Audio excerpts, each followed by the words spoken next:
BNB spoilers. Sheila goes after Dylan for Luna's death. The bold and the beautiful spoilers reveal that Dylan, Sydney Bullock, claims to be the person who killed Luna Nozawa, Lisa Yamada. Fans know that Luna ran out in front of a car that night she escaped prison. However, no one knew who hit her until Electra Forrester, Linnea Grace, got a strange text. Afterwards, Dylan showed up at Forrester to confess. Electra Forrester was confused. Electra had no idea who was sending her these text messages or why. Electra did know that the police informed them that Luna was killed. However, they were not told who was driving the car. Electra's friend Dylan showed up and wanted to talk to her. Finally, Dylan told Electra that she was the one who hit Luna. Dylan says she tried to stop, but it was too late. Dylan also says she told the police what happened and they were not going to file charges against her. Why did Dylan feel so compelled to tell Electra what happened? Is there more to this story? Why does Dylan need absolution from an accident? Electra Forrester is Dylan's friend. Electra is Dylan's friend, but it seems that she believes she and Electra have a lot in common. Dylan seems to be trying to make a connection between them because they both hated Luna. After all, Luna did terrorize the both of them. Luna was after them for completely different reasons. Dylan insists on telling the Forrester family that she was the one who hit Luna. This includes John Finnegan, Tanner Novlin. She feels bad because she killed his daughter. Unfortunately, she also killed Sheila Sharp's, Kimberlyn Brown granddaughter. Once Sheila hears this, she could turn on Dylan, claiming that she did this for revenge. Spoilers have Deacon Sharp and Taylor Hayes connected. Deacon Sharp, Sean Cannon, and Taylor Hayes, Rebecca Budig, still have a huge connection even though he is trying to save his marriage. However, Luna is a very sore spot for Deacon and Sheila. Deacon hates Luna and is glad that she is gone. Sheila misses her granddaughter that she loved and tried to save.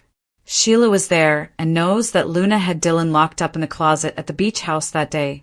Sheila may assume that hitting and killing Luna was done on purpose because of what Luna had done to her. Will Sheila make it her purpose to take out Dylan for hitting Luna? Will this be what causes Deacon to finally cut ties with Sheila and move on with Taylor?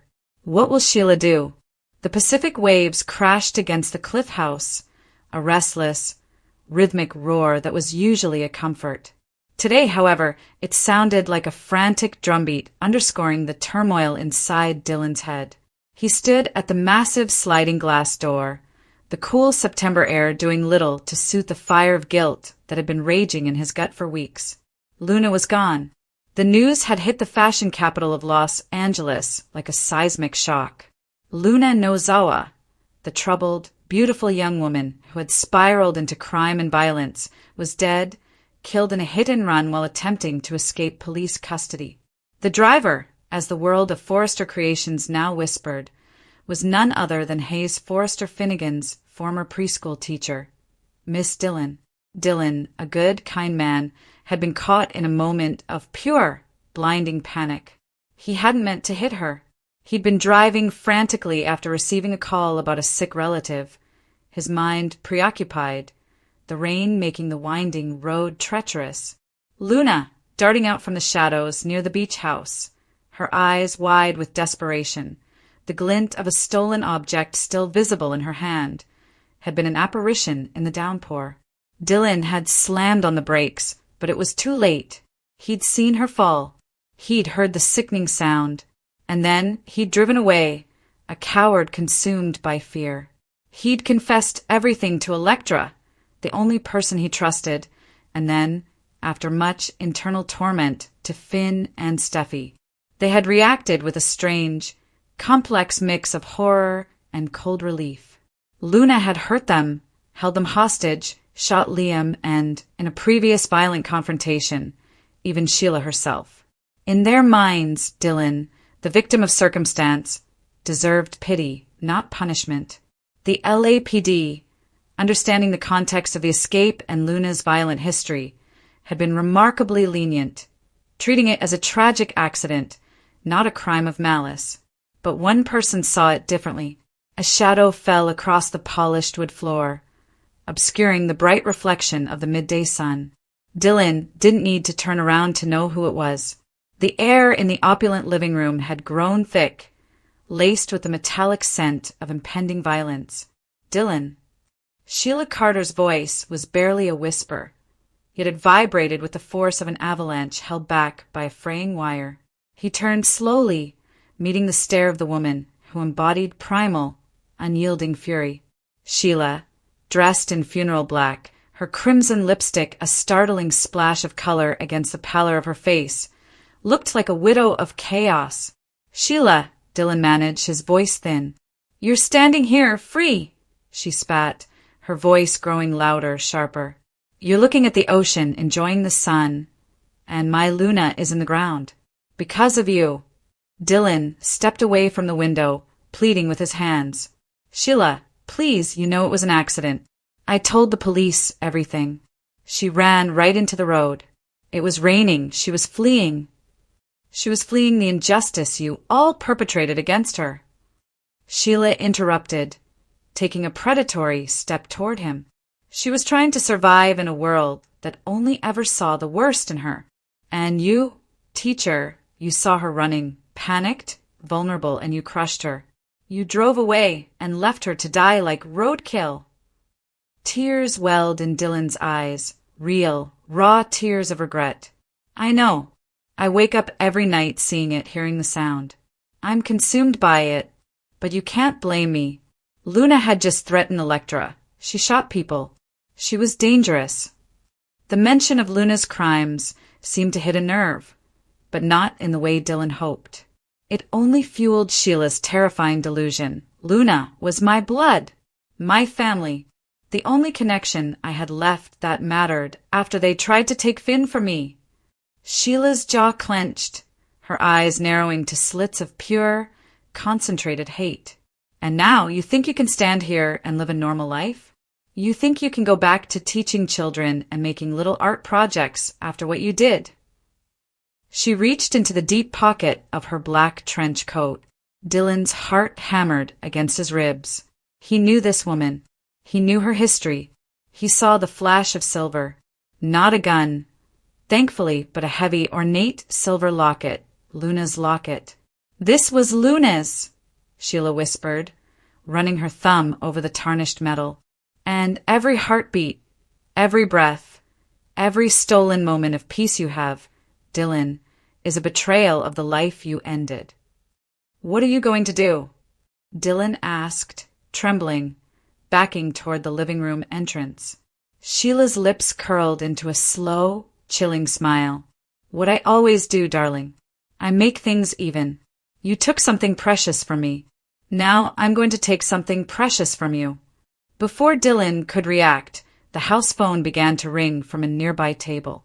Sheila's eyes never left his, but she moved swiftly, almost gracefully, and yanked the cord from the wall, the sound of the crack echoing the sudden rupture of sanity, she stated flatly. Dylan made a dash for the front door, but Sheila moved with impossible speed, blocking his path. She was stronger than he looked, fueled by a maniacal grief. "Not so fast, Dylan. I told you, this house is a memorial now, and you are the only offering I have left to give my sweet Luna."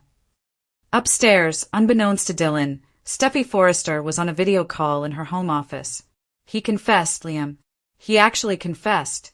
And honestly, it's awful, but it's done.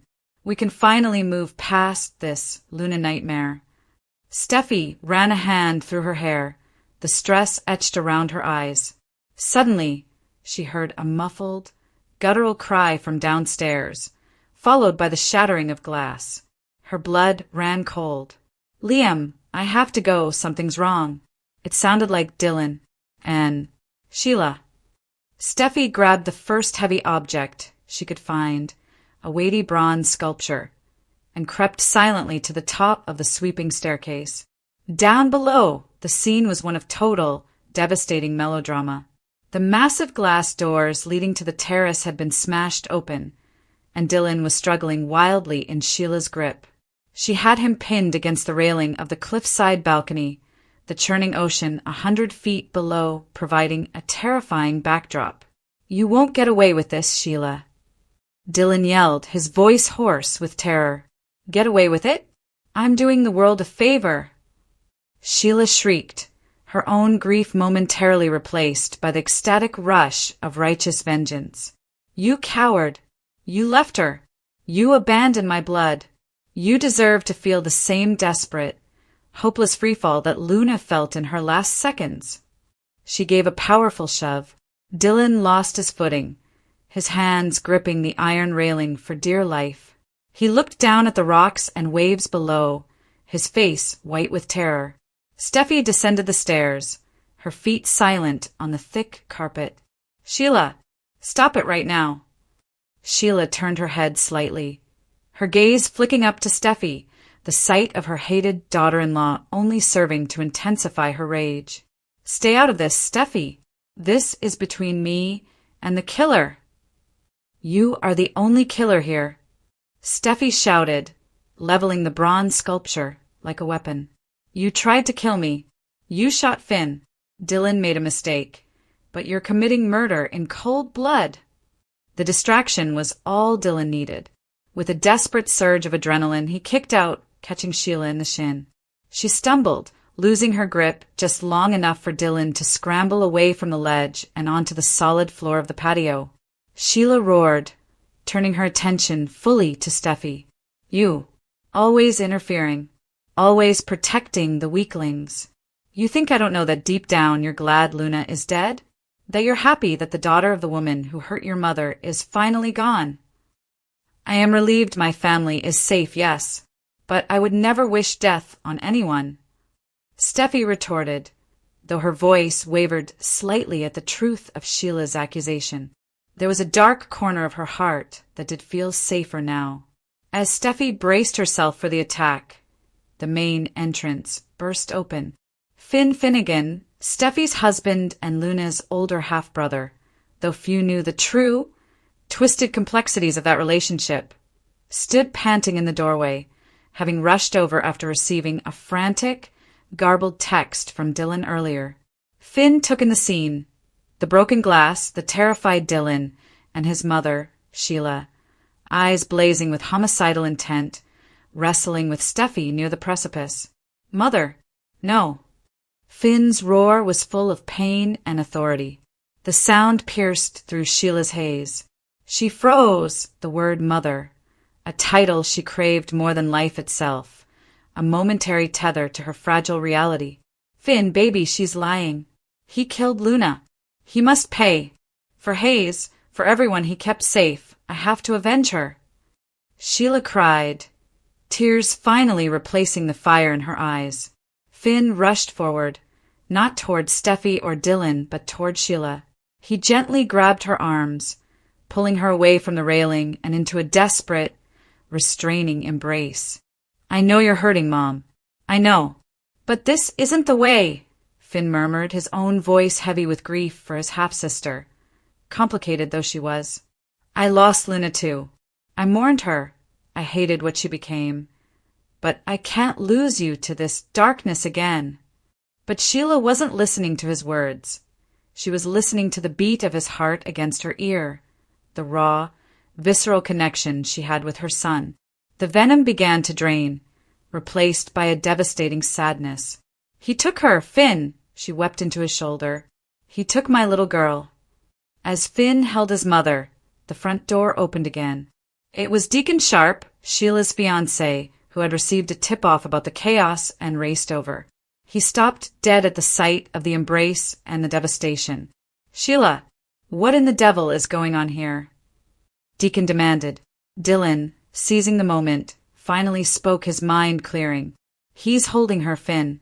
But it wasn't just an accident." Everyone turned to Dylan. "I was running that night because I was late to the hospital. My cousin, the one who lived out of state, she sent me a frantic message. She was afraid." Dylan's voice broke. Afraid of Luna. She had proof. Luna wasn't just a simple delinquent. She was part of a larger, criminal operation, blackmailing people, stealing from the company. Steffi stared at him aghast. "What are you talking about?" "The police found the evidence on her when they processed the scene," Dylan continued, pulling his phone from his pocket. "The detective called me today to follow up. Luna was running because she'd just stolen a hard drive containing Forrester's entire unreleased collection sketches and client data. She was meeting a buyer, a notorious corporate spy, on the pier. My hit and run, the accident, was actually a distraction. Luna didn't run into the car. She jumped to avoid a separate police cruiser that was arriving to intercept the deal. I was the secondary impact, the accidental, horrifying consequence." The room went silent, the only sound the ceaseless pounding of the waves. Sheila pushed herself back from Finn, her eyes wide, shifting from a focus of vengeance to a dawning, terrible realization. Luna wasn't just a troubled girl who lost her way. She was a criminal who died trying to profit from the destruction of the family Sheila herself craved so desperately to be a part of. She was stealing from Forrester. Sheila whispered, the reality of Luna's betrayal crushing her manufactured grief. "She was," Dylan confirmed, regaining his composure. "Luna wasn't running for freedom, Sheila. She was running for money." Deacon stepped forward, his eyes fixed on Sheila. "Is that why you're so broken up, Sheila? Because she was family, or because she was the perfect, ruthless copy of her grandmother, and now that ruthless streak is gone forever?" Sheila looked at Deacon, then at Finn, then at the shattered sliding door. Her motive, her righteous anger, had just imploded. She hadn't been avenging an innocent victim. She had been avenging a failed villain.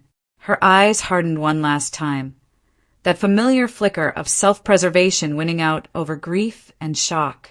She pushed past Finn, heading for the front door. CEO of Chronologic, the trillion-credit technology behemoth that owned the patents on atmospheric purification and half of the world's neural interface network, was not merely famous. She was a sovereign entity. Her public statements shifted markets.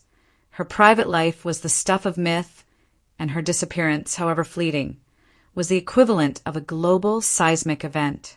The 9:02 a.m. broadcast was delivered by the Argus, a venerable old-guard news feed known for its impeccable sourcing within the high-security sector. The headline, delivered via a shivering, black-bordered notification strip across every visible screen in Neo-London, was stark. Chronologic CEO Electra Forrester killed Diane, classified air crash. The report detailed a catastrophic malfunction of her private transport, the Aurora, over the uninhabited Siberian exclusion zone. A brief, blurry infrared image of wreckage, metallic shards glowing with residual heat, was the only proof offered.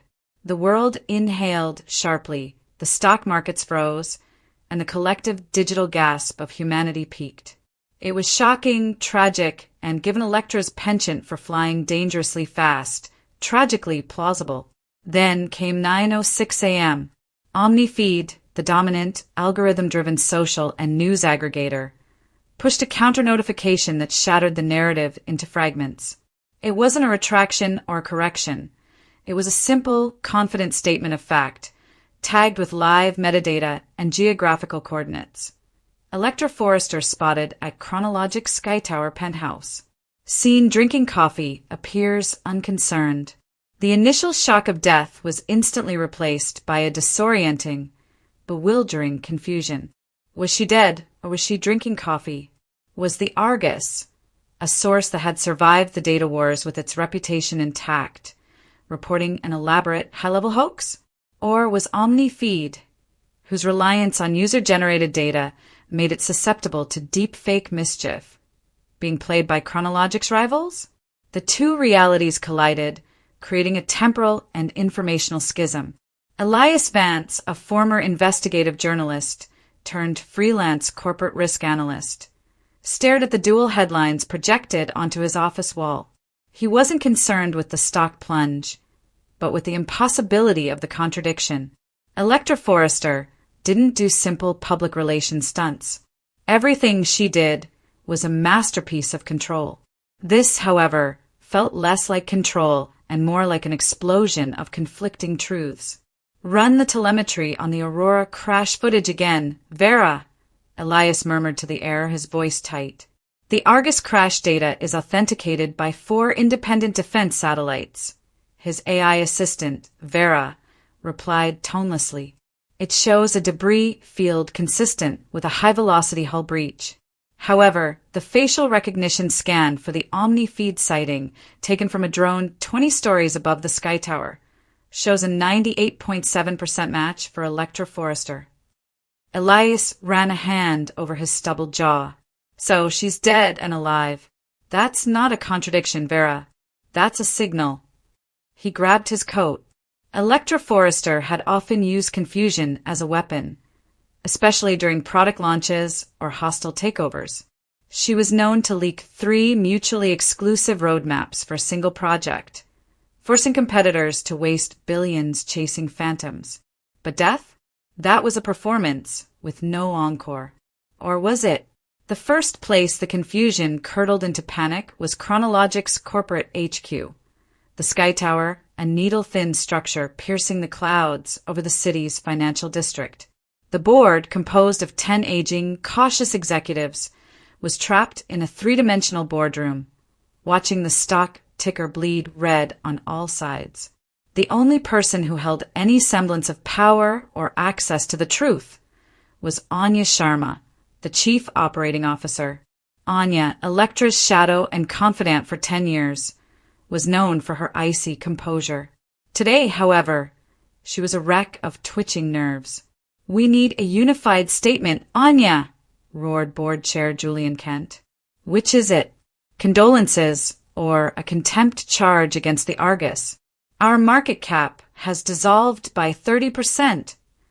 Anya paced the glass floor, her reflection shimmering beneath her. She delivered 3 different versions of reality in as many minutes. To the legal team, she whispered, "Draft the deepest, most formal condolences. Full state honors, but keep the funeral arrangements entirely private. Postponed indefinitely."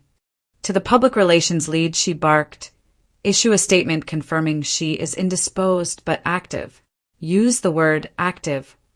Mention the drone sighting. Call the crash news regrettable competitor mischief." Finally, to the board itself, she stated, her eyes wild, "Electra is not dead. She is undergoing a transition. A required pause. This situation, this confusion, is a necessary firewall. It shields Project Eidolon." Project Eidolon. The name hung in the air, a silent, deadly question mark. It was the rumored, top-secret Chronologic initiative, whispered to be anything from a quantum time-loop device to a full-sensory immortality chamber. Electra had spent the last 2 years locked away in the sublevels working on it, dismissing all oversight. Kent, clutching his chest, managed a transition? "Sharma, the only transition Electra Forrester is undergoing right now is from life to..." Silence. Anya's sudden shout was raw, bordering on hysterical. "She is 1,000 steps ahead of us, Julian.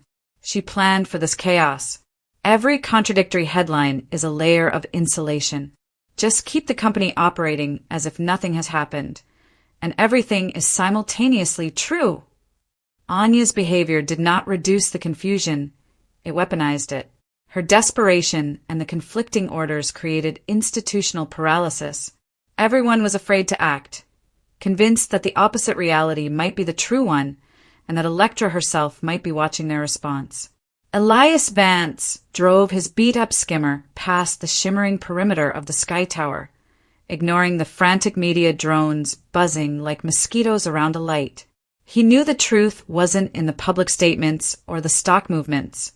It was in the details that didn't fit. He focused on the death photo, the infrared image of the wreckage in the exclusion zone. The Argus claimed the body was unrecoverable, incinerated, yet the debris field was suspiciously clean, almost theatrically perfect. Vera cross-referenced the atmospheric distortion signature from the crash site against known chronologic prototype camouflage filters, Elias instructed. Vera returned results instantly, A high-level match is found. Chronologic's Project Stasis, a spatial displacement field designed to obscure military assets. The signature indicates an object the size of the aurora was momentarily visible, then vanished, leaving residual thermal distortion consistent with an intentional, non-catastrophic displacement, not a crash. The aurora hadn't crashed. It had deliberately disappeared. Elias landed his skimmer in the adjacent, abandoned data farm complex, known as the Crypt. He used his old press credentials and a few carefully acquired security overrides to access the sublevels adjoining the chronologic R&D sector. If Electra wasn't dead, she was doing the one thing she ever truly cared about, working. He descended into the silent, heavily shielded sublevels. The air grew cold, metallic. He found the door marked R9, the rumored heart of Project Eidolon. The lock was complex, but Elias had once written a 7.